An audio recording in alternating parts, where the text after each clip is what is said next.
Bonsoir à toutes et à tous, bienvenue, c'est Sens Public, votre rendez-vous de débat, de chronique et de reportage, 90 minutes, deux grands thèmes pour, vous le savez, donner du sens à l'actualité grâce à nos experts et aux journalistes de la rédaction de Public Sénat, avec au sommaire de ce 29 octobre des Français sans illusion sur le budget 2025, c'est la principale leçon de notre baromètre Odoxa Mascaret pour Public Sénat et la presse quotidienne régionale. Ils sont seulement 35% à croire qu'il réduira le déficit et près de 80% à le trouver socialement injuste. Les détails dans une minute. Et puis dans notre seconde partie d'émission, un soutien de poids pour Donald Trump, un multimilliardaire nommé Elon Musk.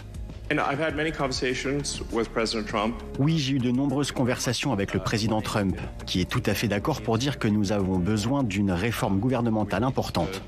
Nous devons faire en sorte que le gouvernement ne s'occupe plus de la vie des gens. Le patron de X, Tesla et SpaceX dépensent sans compter pour Donald Trump pour faire élire le candidat républicain. Sont-ils proches idéologiquement? Pourquoi Elon Musk est-il parti en croisade contre le wokisme? Pourrait-il devenir encore plus riche si Trump revenait à la Maison-Blanche? Réponse dans 3 quarts d'heure. Mais d'abord, ce budget bouclé dans l'urgence est rendu illisible par les premiers débats à l'Assemblée. Nicolas Dandry. Les Français frontalement opposés au budget 2025 du gouvernement en discussion au Parlement. Un constat tiré du dernier baromètre de l'Institut Odoxa. Inefficace pour l'économie française ou injuste socialement, 84% des personnes interrogées craignent que la loi de finances grignote leur pouvoir d'achat. Ce budget est dangereux parce que c'est un budget qui est injuste. En fait, on va encore une nouvelle fois faire peser l'ensemble des efforts sur les classes moyennes et populaires. Le travail, je rappelle, est taxé à près de 56%, quand dans le même temps le capital ne l'est qu'à 30%. Et on voit qu'aujourd'hui, en fait, c'est ça que les Français rejettent. Ils ont besoin de pouvoir d'achat. Les mesures qui sont annoncées sont un contresens économique. Pour le gouvernement, l'objectif est clair.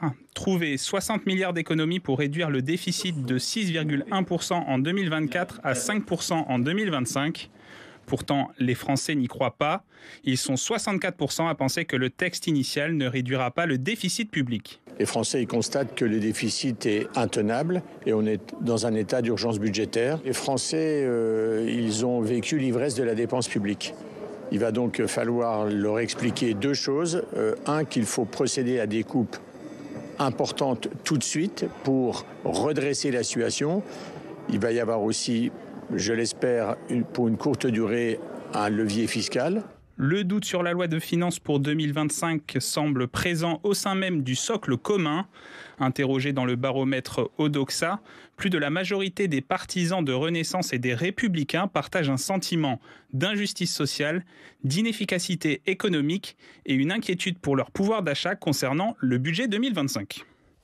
Les leçons de notre baromètre du mois d'octobre, Odoxa Mascaret pour Public Sénat et la presse quotidienne régionale avec Pascal Perrineau, bonsoir, bienvenue. Bonsoir. Vous êtes professeur des universités à Sciences Po. Céline Bragg, bonsoir et bienvenue, directrice générale d'Odoxa. Pablo Pio-Vivien, bonsoir et bienvenue, vous êtes rédacteur en chef de la revue Regard. Émilie Zapalski, bonsoir Émilie, éditorialiste politique. Alors avant de rentrer dans le détail du baromètre, quand même cette information tombée il y a quelques minutes qui concerne le parti Renaissance. Elisabeth Borne qui annonce se retirer de la course à la présidence pour former un ticket avec Gabriel Attal. Alors, Gabriel Attal sera secrétaire général, Elisabeth Borne, présidente du Conseil national. C'est en quelque sorte le parlement du parti.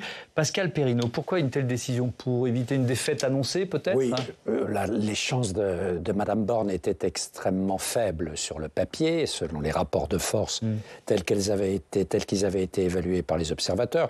Et puis d'autre part, dans l'atmosphère de zizanie permanente, de quasi-chaos parfois, à l'Assemblée nationale, il fallait envoyer un signal tout de même dans cette majorité qui a le culte des petites différences. Dont on ne voit pas très bien d'ailleurs le sens de ces petites différences, parce que ça cache très mal simplement l'affrontement des égos.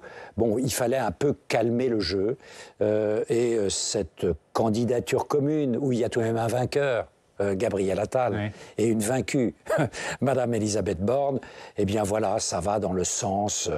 il faut que la majorité... C'est les textes, pardon, j'interromps, mais le communiqué commun dit Gabriel Attal et Elisabeth Borne ont fait le choix d'une candidature d'union et de rassemblement. Ni la situation de notre pays, ni celle de notre parti, intéressant, ne supporterait la division, ni celle de notre parti. Voilà. C'est une sorte d'aveu de faiblesse, quoi. C'est très bien d'ailleurs d'être lucide, parce qu'en effet, le spectacle qu'il donne depuis, au fond, que le gouvernement Barnier ait mis en place, est un spectacle tout de même sur lequel les Français doivent profondément s'interroger. Parce que les oppositions s'opposent, on le comprend, mais qu'au sein de la majorité, il y ait des oppositions de plus en plus robustes, ça c'est plus difficile à comprendre. Céline Braque, la popularité de Gabriel Attal, elle reste forte. Comment on peut l'évaluer, notamment chez les sympathisants, les militants Renaissance? Oui, Gabriel Attal fait partie avec Édouard Philippe des personnalités qui sont les préférées des Français, ça, en tête de notre palmarès de l'adhésion. Et très très clairement, Gabriel Attal et Édouard Philippe, à égalité, sont appréciés par les 3/4 des sympathisants de la droite et du centre. Donc il y a clairement des familles avec leurs leaders. Au RN, c'est très clairement et Marine Le Pen et Jordan Bardella. À droite et au centre, très clairement, Gabriel Attal et Édouard Philippe. On verra lequel se détache au moment de la présidentielle. Et à gauche, ça commence à se définir aussi un petit peu. Mais donc, qu'Elisabeth Borne se range à cela, à cette... au fait que son successeur soit beaucoup plus populaire qu'elle et puisse entraîner derrière lui vraiment des sympathisants et des gens qui vont même un petit peu au-delà du socle Renaissance, c'est quand même une bonne chose. Alors, c'est évidemment une défaite pour Elisabeth Borne, mais est-ce que c'est pas aussi, Pablo, puis Olivier, une défaite pour Emmanuel Macron ? Ça, je n'en sais rien.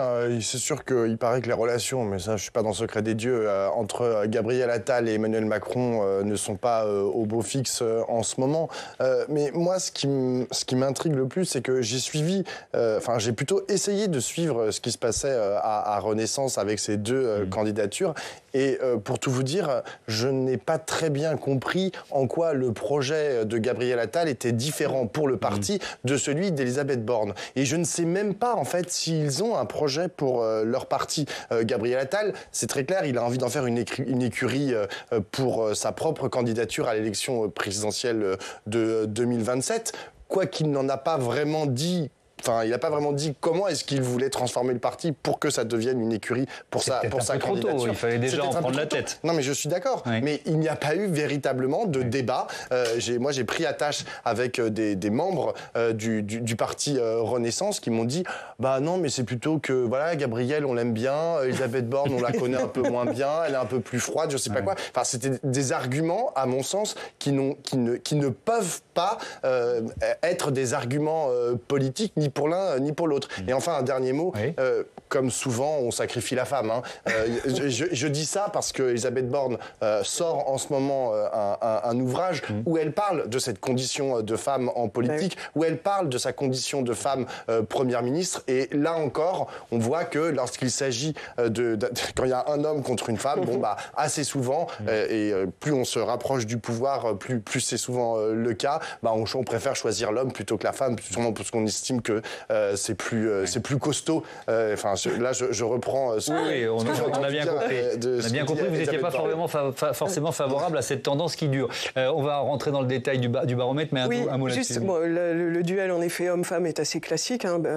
Mais il y a aussi, c'est un peu l'attrait de la com, parce que quand même, on a eu un Gabriel Attal, ministre éclair de l'Éducation nationale, Premier ministre éclair.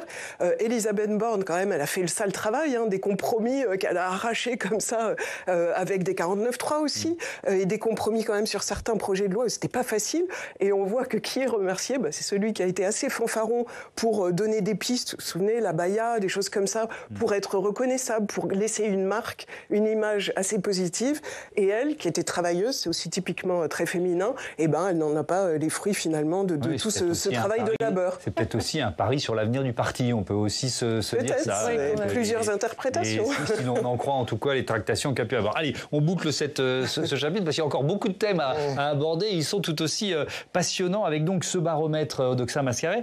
Céline, moi ce qui me frappe, c'est quand même cet a priori négatif des Français sur le budget. C'est sans illusion aucune. Oui, c'est-à-dire que quand on leur dit ce budget, voilà les différents objectifs d'un budget, il doit réduire le déficit, il doit être efficace pour l'économie, il doit être juste socialement, il doit protéger le pouvoir d'achat des Français, c'est comme ça d'ailleurs que le gouvernement le présente, et bien sur tous ces items, les Français considèrent très majoritairement, des 2/3 à plus de 80% pour la protection du pouvoir d'achat, que c'est un budget qui ne leur convient pas.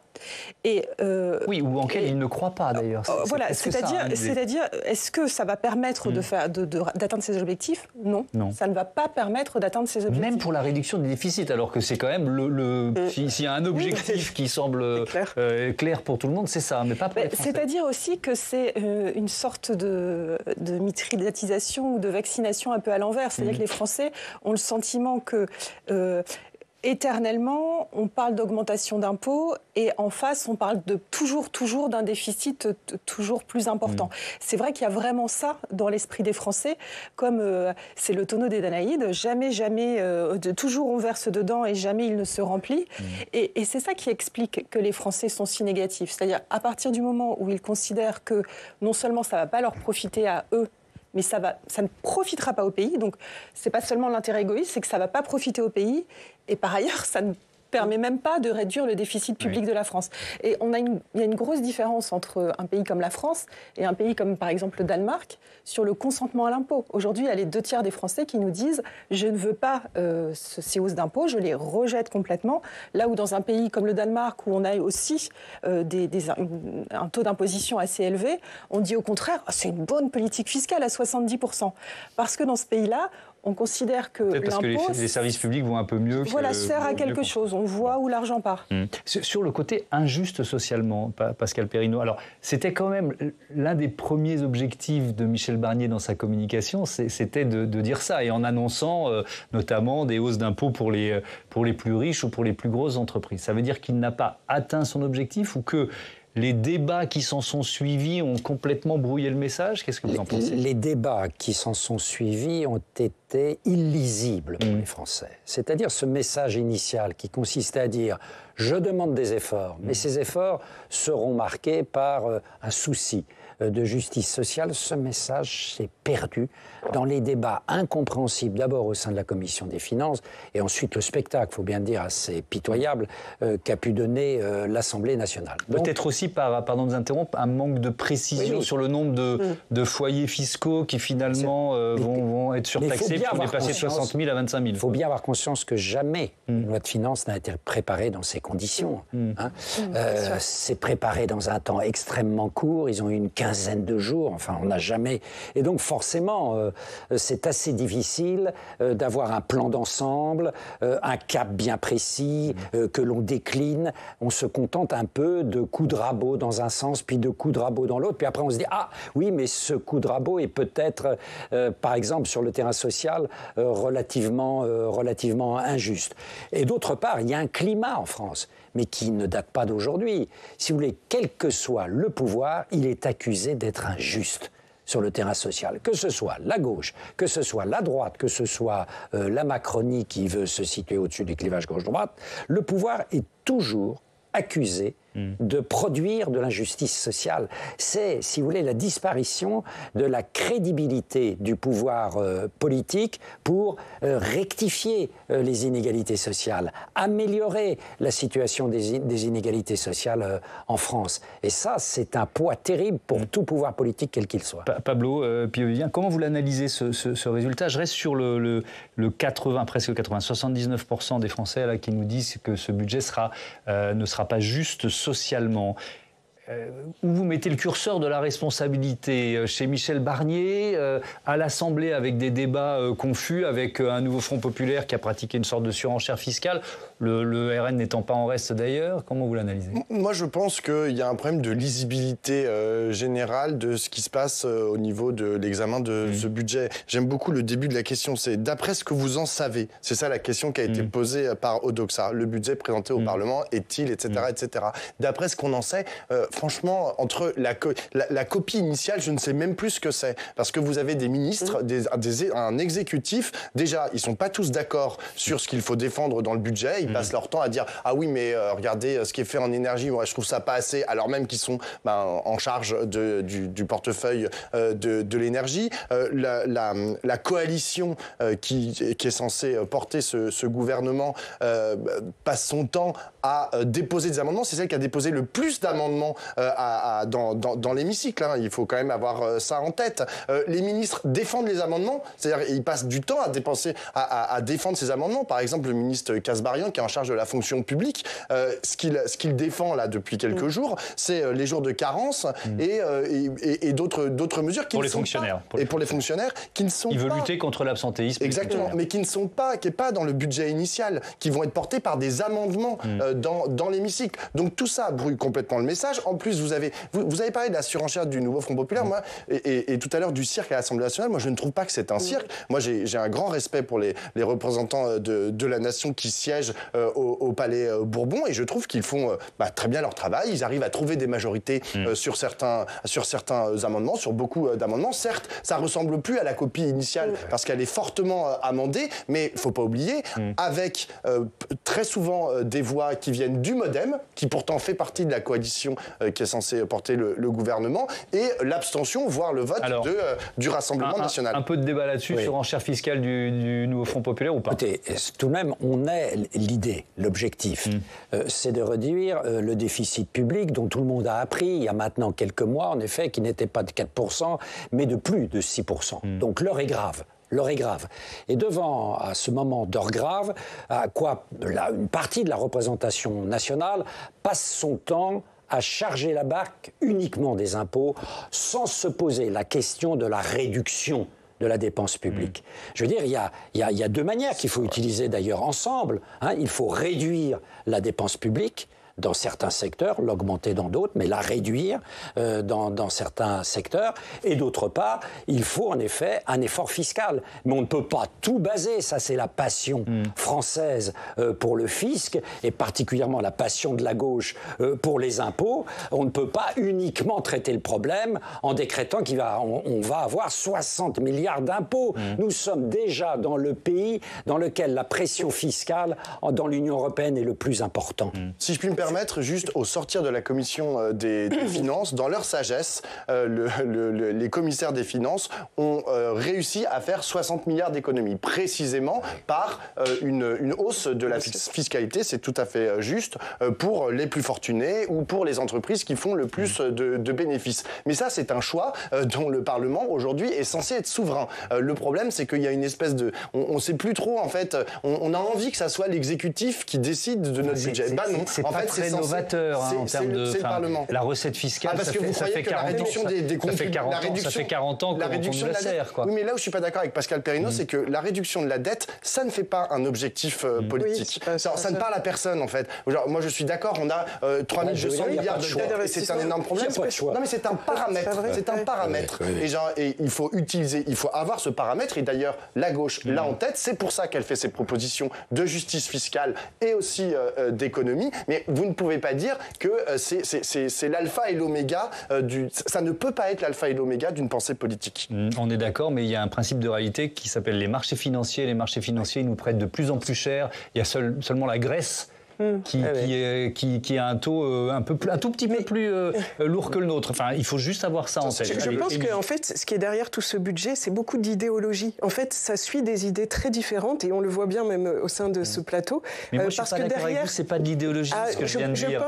Prenons l'exemple de Liz Truss aux États-Unis, qui a tenu 3 semaines, parce qu'il y a un moment où les marchés financiers lui ont dit votre budget n'est pas viable. Quand Pablo dit il n'y a pas de projet dans ce budget, un projet, c'est un investissement aussi. Alors c'est un coût, mais qui peut rapporter. Et c'est pas vu comme ça du tout dans ce budget, qui est ultra contraint.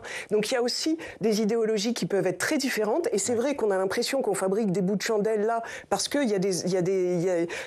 Barnier, il a posé le truc et puis il a dit on va essayer d'en discuter. Et donc on a l'impression que c'est des bouts. Mais derrière, il y a des idéologies très différentes qui sont défendues. Et à mon avis, c'est le reflet aussi de ce que pensent les Français, c'est-à-dire qu'ils sont pas satisfaits parce que les idéologies, elles s'expriment pas jusqu'au bout. Il y a quand même une volonté, vous l'avez avait dit même le MoDem pour taxer les plus fortunés ou les grandes entreprises, mais on ne va pas jusqu'au bout parce qu'une autre partie du gouvernement ne veut pas aller jusqu'au bout de ça. Liz Truss, en Grande-Bretagne, évidemment, ma langue est fourchée. On se pose la question, c'est ce que vous venez d'évoquer, de ces débats parlementaires, d'abord à l'Assemblée, puis ensuite ça viendra ici au Sénat. Combien de temps ça va durer? Est-ce la chronique d'un 49.3 annoncé? On écoute ce qu'en dit la porte-parole du gouvernement, Maude Bréjon. L'objectif du Premier ministre Michel Barnier n'a pas changé, celui de laisser toute sa place au débat, comme j'ai déjà eu l'occasion de le dire, et de le faire dans le respect du Parlement qui est le sien. C'est donc, je le redis encore une fois, à titre préventif, l'objectif du gouvernement n'est pas d'utiliser le 49.3, mais bien de laisser les débats se tenir dans les deux chambres, à l'Assemblée et au Sénat. Céline Braque, que pensent les Français de cette hypothèse d'utilisation du 49.3 ? Compte tenu de ce que je vous ai dit sur le fait qu'ils rejetaient très fortement le budget, évidemment, ils rejettent complètement l'idée d'adopter ce budget par l'article 49.3. Ils sont 67% à nous dire que ce ne serait pas justifié si le gouvernement ne parvenait pas à trouver une majorité à l'Assemblée nationale. Alors, les sympathisants de tous les partis politiques ne sont pas d'accord. Ceux de Renaissance et de LR sont les 3/4 pour Renaissance, les 2/3 pour LR, à dire si ce serait justifié qu'ils fassent passer par le 49.3. Alors ça ne veut pas du tout dire qu'ils sont des fans absolus de ce budget. Les sympathisants LR sont très critiques. Pour eux, il y a une espèce de principe de réalité où à un moment il faut pouvoir avancer et ils se disent au fond, puisque ce gouvernement qui est plutôt constitué des nôtres. Oui, c'est ça. Le 49.3, c'est insupportable quand c'est les autres, mais quand c'est nous, on accepte plus facilement que ça passe. Ce qui explique ça, c'est aussi ce que vous disiez précédemment sur l'injustice ressentie de ce budget, parce qu'il y a quand même eu aussi un effet déception, même si les Français se disaient dès le départ, lors du discours de politique générale de Michel Barnier, la concentration des impôts sur les plus riches, ça nous plaît énormément. Mais on n'y croit pas vraiment. On se dit qu'à un moment, ça va nous retomber dessus. Et de fait, c'est vrai qu'au moment où on a parlé de la non-indexation des retraites, des mesures sur l'énergie, même si pour l'instant c'est suspendu, on verra ce que ça donne, ça les Français se sont dit, ok, on avait bien vu et en fait ce budget sera très injuste, comme on avait prévu qu'il le serait. Pascal Perrineau, la question autour de ce 49.3, c'est pas vraiment si il va être utilisé, c'est plutôt quand. Voilà, exactement. Oui. Mais c'est important. C'est important. Est-ce qu'on utilise de manière brutale l'article 49 alinéa 3 ? Il n'y a pas de débat, mais on l'utilise dès le début. C'était un peu la tendance de Mme Borne. Et puis là, il y a quelque chose d'un peu différent. On sait très bien que le centre du débat et du pouvoir s'est déplacé du pouvoir exécutif vers le pouvoir législatif. Donc on donne le temps au pouvoir législatif de discuter, de faire des propositions qui ne sont pas forcément très très lisibles, de s'enferrer parfois dans des majorités étranges, puisque de temps en temps le RN vient de donner un coup de main à LFI, etc. Donc on voit bien des majorités qui sont des majorités négatives se mettre en place. C'est des majorités qui ne pourraient absolument pas déboucher sur un gouvernement autre que le gouvernement Barnier, par exemple. Mais c'est pas grave. On donne le temps et je crois que... en anticipant sur l'arrivée du texte au Sénat, bien où effectivement, on va dire la ligne Michel Barnier pourra être retrouvée d'une certaine façon. La philosophie initiale du budget. C'est-à-dire pour le moment c'est devenu lisible, mais quand il va y avoir le débat au Sénat, le Sénat va remettre ce projet sur les rails tel que Michel Barnier avait voulu qu'on le mette au début. Et puis ensuite, s'il y a un article 49 alinéa 3, il y aura peut-être aussi le recours à l'article 47. Bon, il y a différentes voies pour s'en sortir. On réexplique ce qu'est l'article 47 pour comment il peut être utilisé. L'article 47, c'est si en effet le vote n'a pas eu lieu dans les règles parlementaires classiques, on peut le mettre en œuvre par une autre voie. En disant la nation a besoin d'un budget. On ne peut pas faire sans budget. Et donc, je crois que l'article 49 alinéa 3 est davantage probable. Mais s'il vient un peu tard, on aura dit, voilà, écoutez, le gouvernement a fait tous les efforts qu'il a pu. Et maintenant, on va venir à l'article 49 alinéa 3 qui qui est un instrument parlementaire. Il ne faut pas le transformer en instrument injuste, l'article 49 alinéa 3. C'est prévu dans la Constitution de 58, c'est ce qu'on appelle les armes du parlementarisme rationalisé, c'est-à-dire que le Parlement ne tombe pas dans l'impuissance. Dans l'impuissance de ces désaccords. Exactement pour une période comme celle-ci qu'il a été imaginé, cet article. Exactement. Oui, on peut dire quand ça devient ingouvernable, eh bien, il y a les armes du Parlement. Je vous donne du vitatif, Pablo. Il n'était pas tout à fait... Il a plutôt été pensé pour trancher lorsqu'il y avait des problèmes dans une majorité. Et alors là, c'est plutôt pour faire taire les oppositions. Donc c'est pas tout à fait... Et d'ailleurs, c'est assez nouveau depuis qu'il y a des majorités relatives à l'Assemblée nationale. Moi, il y a quelque chose qui me perturbe quand je vous écoute, Pascal, c'est que à chaque fois que vous dites ça manque de lisibilité, il vaudrait mieux revenir à la copie initiale de Michel Barnier parce qu'elle avait beaucoup plus de sens.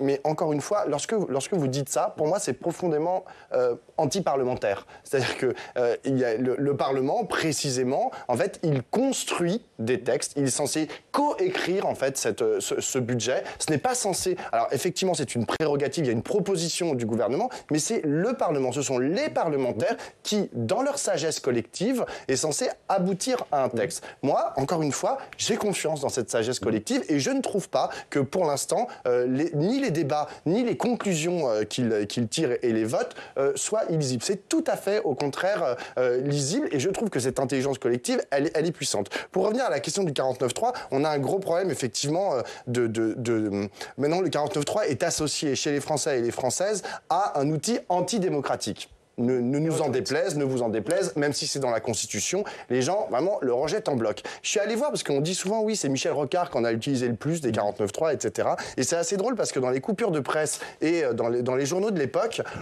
il revenait pas tellement là-dessus. Enfin, je veux dire, c'était pas un événement, en fait, lorsqu'il utilisait un 49.3. Aujourd'hui, ça l'est. Aujourd'hui, on sait que ça peut mettre le feu aux poudres. On se souvient de ce qui s'est passé pendant la réforme des retraites, lorsque ça a été utilisé. Mais qu'est-ce qu'il faut mieux, Pablo, un 49.3 ou pas de budget pour l'État? Mais il y aura un budget. Pourquoi vous dites... En fait, vous anticipez, vous dites, de toute façon, ils n'y arriveront pas à se mettre d'accord. Attendez, à la Commission des Finances, certes, le texte a été rejeté, mais laissez-les travailler. En fait, ayez un minimum de confiance dans l'intelligence collective de nos députés et de nos sénateurs. Et le problème, c'est qu'aujourd'hui, vous avez beaucoup de gens, y compris au gouvernement, qui pensent que c'est impossible, c'est le brouhaha, c'est le cirque, je sais pas quoi. Et c'est comme ça que est traité les deux hémicycles. Pour l'instant, il y a une suspension parce qu'il y avait trop d'amendements, pas seulement de la faute des oppositions, mais trop d'amendements. Et donc, pour l'instant, on va pas tenir le timing des 70 jours pour les deux chambres. Je voudrais qu'on parle maintenant de Bruno Retailleau, le ministre de l'Intérieur, qui fait son entrée à la 10e place de ce baromètre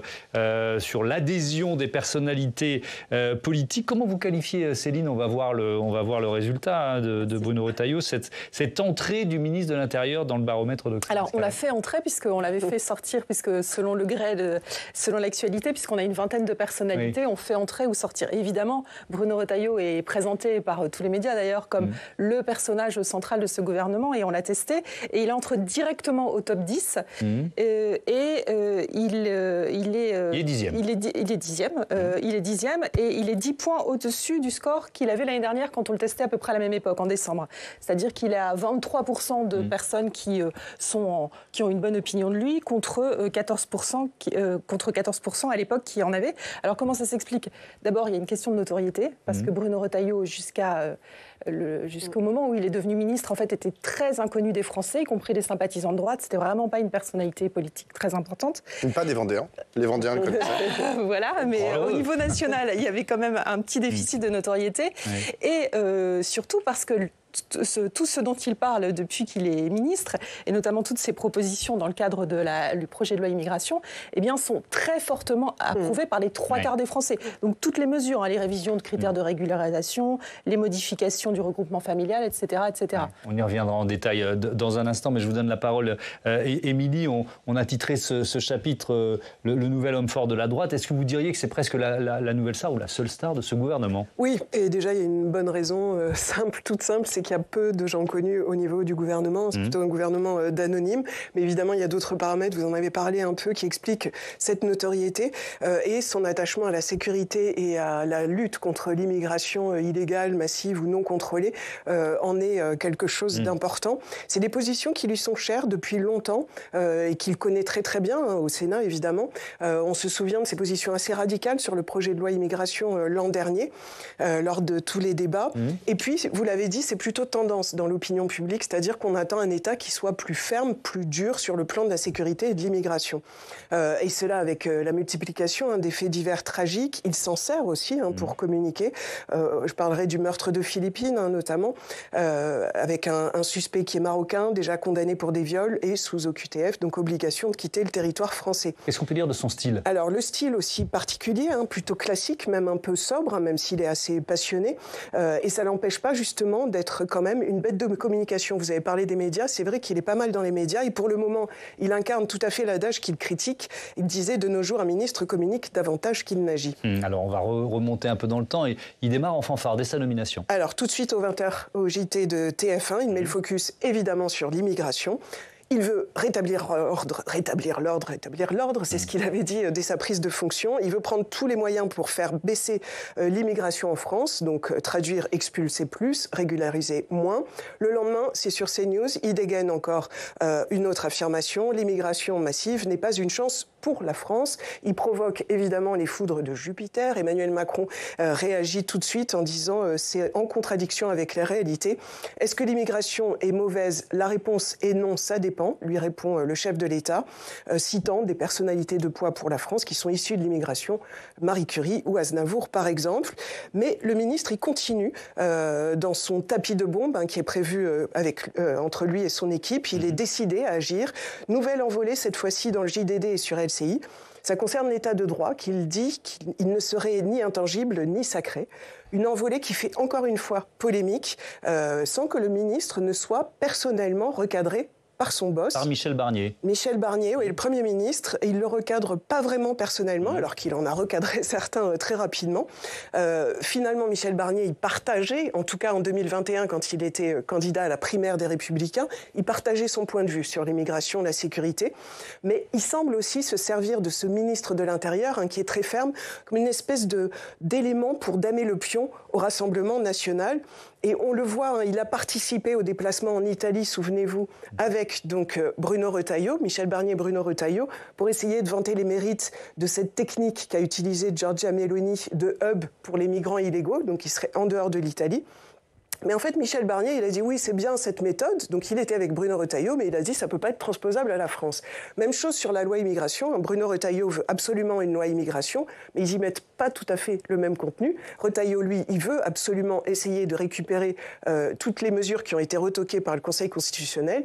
Pour Barnier, c'est plutôt essayer de transposer le pacte asile et migration européen. Donc on n'est pas tout à fait sur le même registre. Et Emmanuel Macron, il lui laisse pas mal de liberté. Alors, ils ont eu un entretien en tête-à-tête, 1h30, lundi dernier.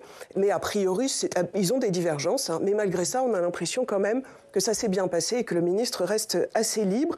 On vient de voir qu'il a publié une circulaire aujourd'hui qui demande au préfet d'avoir davantage de résultats en termes d'expulsion, de contrôle des flux. Donc l'intention est bien là. Mais ce pari, moi je loue cette intention, elle est réelle, mais ce pari de la fermeté, il est quand même risqué parce que même s'il est spécialiste et volontaire, il risque d'être freiné par une Assemblée nationale qui est très morcelée, un gouvernement qui a du mal avec cette majorité si minoritaire. Et un effet déceptif, ça serait terrible parce que ça pourrait, encore une fois, laisser penser que seul le Rassemblement national, qui pour l'instant ne dit pas grand-chose là-dessus, est capable de traiter correctement la question de l'immigration. Allez, quelques minutes pour faire le bilan de Bruno Retailleau, place Beauvau. Pascal Perrineau. Si vous voulez, c'est un ministre de l'Intérieur qui est en phase avec l'opinion. C'est ça, sa force. Il y a ce qui a été dit, c'est un homme qui a une grande cohérence sur ces sujets, sur le long terme de sa carrière politique. Il n'a jamais dévié de ce type de ligne ferme sur l'immigration et l'insécurité. Mais surtout, si vous voulez, les Français ont confusément l'impression que sur ces deux dossiers, de l'insécurité et de l'immigration, ils ne sont jamais entendus, véritablement. Or, les pourcentages sont énormes. C'est parfois 2/3, presque 3/4 des Français qui appellent à davantage de fermeté sur ces deux dossiers. Ce qui veut dire que ça n'est pas simplement la droite. Ce sont des électeurs du centre et ce sont des électeurs de gauche qui demandent également de la fermeté. Et là, ce qui fait la force, relative, il est 10e dans le baromètre. Et il est plus rejeté qu'apprécié, il faut le préciser quand même. Voilà, il est plus rejeté qu'apprécié. C'est un peu le lot commun de tous les hommes et les femmes politiques aujourd'hui. Donc voilà. Mais c'est qu'il est en phase avec l'opinion. Et là, l'opinion a certainement une certaine forme de reconnaissance vis-à-vis de ce ministère de l'Intérieur qui parle un peu comme eux. Voilà. Oui, effectivement. Alors, je rentre dans le détail de cette circulaire dont vous parliez. Émilie, circulaire au préfet. Il demande une complète mobilisation pour renforcer le pilotage de la politique migratoire, obtenir des résultats, amplifier, systématiser les mesures d'éloignement. Sauf que... Pablo Pio-Vivien, on va rentrer dans le dur du fonctionnement de ces mesures d'éloignement qui reposent beaucoup, et c'était l'un des thèmes de notre débat consacré à la visite d'Emmanuel Macron, visite d'État au Maroc, qui repose beaucoup sur la bonne volonté des pays d'origine. Et là, effectivement, j'en reviens à ce que vous disiez, c'est-à-dire que l'efficacité de Bruno Retailleau, elle sera jugée sur sa capacité à convaincre les États à accepter de laisser revenir leurs ressortissants. Il y a ces rapports géopolitiques entre la France et des pays tiers. Il y a le respect de l'état de droit, qui va être aussi une épine dans le pied pour Bruno Retailleau, parce qu'il en ferait, il le passerait par pertes et fracas. Il pourrait aller un peu plus vite pour expulser absolument qui il veut, sans autre forme de procès, juste des procédures administratives. Allez hop, on le remet dans l'avion sans lui poser aucune question. Donc il va être quand même bloqué par toute une foultitude de choses. Pascal Perrineau disait qu'il était en phase avec l'opinion. Moi, je pense qu'il est surtout en phase avec l'extrême droite. Et c'est ça qui lui donne aujourd'hui ce taux de popularité assez important. Je rappelle que l'extrême droite pèse 40% à chaque élection maintenant. Donc, il est assez logique que, reprenant ses idées, il arrive à rentrer dans ce top 10 des personnalités préférées, des personnalités politiques préférées. Il y a aussi des électeurs de gauche qui demandent un peu plus de fermeté. Je crois que c'est plus partagé quand même d'un peu plus. Je ne dis pas, je vous parle, là, en l'occurrence, la façon dont il utilise les arguments du Rassemblement national, et dont le Rassemblement national, d'ailleurs, lui, c'est gré d'utiliser c'est sûr que ça profite au Rassemblement national. Mais jusqu'à quand ? Jusqu'à quand ? Jusqu'au moment où le Rassemblement national va décider stop là, Bruno Retailleau, il n'y a pas assez de résultats. Et donc, à partir de ce moment-là, Bruno Retailleau va devenir l'ennemi. Et alors là, je vous souhaite bonne chance pour rester 10e ou dans les personnalités politiques. Allez, justement, pardon de vous interrompre, on ouvre le dernier chapitre de ce débat 100% politique pour parler du Rassemblement national et de son président, Jordan Bardella. Et je propose à Steve Jourdain de nous rejoindre tout de suite sur ce plateau. Bonsoir Steve. Bonsoir Thomas. Dernier chapitre, mais pas le moins intéressant, puisqu'on va parler de la sortie du livre de Jordan Bardella et des polémiques qui l'accompagnent. Le député européen qui publie son tout premier livre le 9 novembre. Son titre, Ce que je cherche. On voit avec une photo, un visuel façon Barack Obama. 150 000 exemplaires vont être édités par Fayard, maison d'édition récemment rachetée par Vincent Bolloré. 150 000, un tirage à faire pâlir la grande majorité de nos écrivains, sans même parler des politiques. Le tirage moyen d'un livre, vous savez combien c'est ? Je sais, c'est écrit sur c'est 5 000 exemplaires, le tirage moyen d'un livre en France pour son premier ouvrage. Pas d'un livre politique, d'un livre en général. De manière générale. Jordan Bardella est donc plutôt très bien logé et pourtant, hier, il a crié à la censure. Écoutez-le. Mes chers compatriotes, la liberté d'expression est en danger et j'ai besoin de vous pour la faire vivre. Alors que mon livre sortira le 9 novembre, dans 12 jours, et qu'il devait bénéficier d'une campagne d'affichage dans les gares, des syndicalistes d'extrême gauche, en faisant pression sur la SNCF qui s'est soumise, ont réussi purement et simplement à faire annuler cette promotion. Alors, de quelle promotion parle Jordan Bardella ? Une opération XXL. 581 panneaux publicitaires avaient été réservés dans les gares par le diffuseur du livre. C'est un gigantesque plan de communication qui devait aboutir à voir la couverture du bouquin partout en France et en banlieue parisienne avec une visibilité massive sur les quais de gares SNCF et RER, selon des documents consultés par nos confrères de Libération. La campagne devait s'étirer de la mi-novembre à la fin du mois de décembre. décembre. Elle visait 67 gares à Paris et en Ile-de-France, 43 dans les autres régions.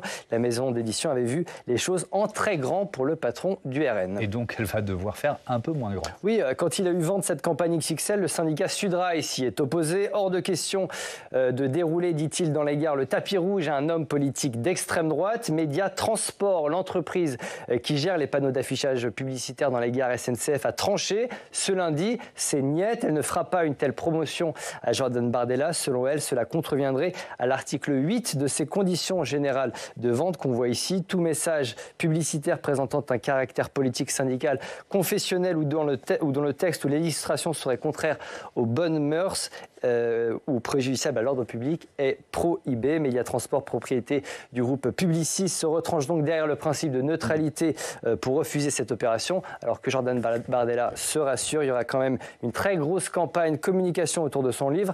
Elle aura lieu dans les 400 points relais un peu partout en France ou encore sur les titres du groupe Bolloré, JDD, Europe 1, CNews ou encore Canal+. Pas mal pour le tout premier livre d'un jeune homme politique de 29 ans, Thomas. Merci beaucoup, Steve Jourdain. Je vais vous dire ce que j'en pense. Je pense que Sudrail a fait un énorme cadeau à Jordan Bardella. Les opérations, Bien sûr. Si vous voulez, c'est tout de même beaucoup de bruit pour rien, cette affaire. Parce que si on regarde, en effet, cet article 8, en effet, ça posait problème de voir dans les gares, dans les espaces publics, en effet, la pub. Certes, pour un livre, mais pour un livre qui est dans le débat politique, qui est un livre programmatique, etc. Il y a eu d'autres hommes politiques qui ont eu des campagnes, mais c'était, je crois, Nicolas Sarkozy, François Hollande, mais c'était des livres de mémoire.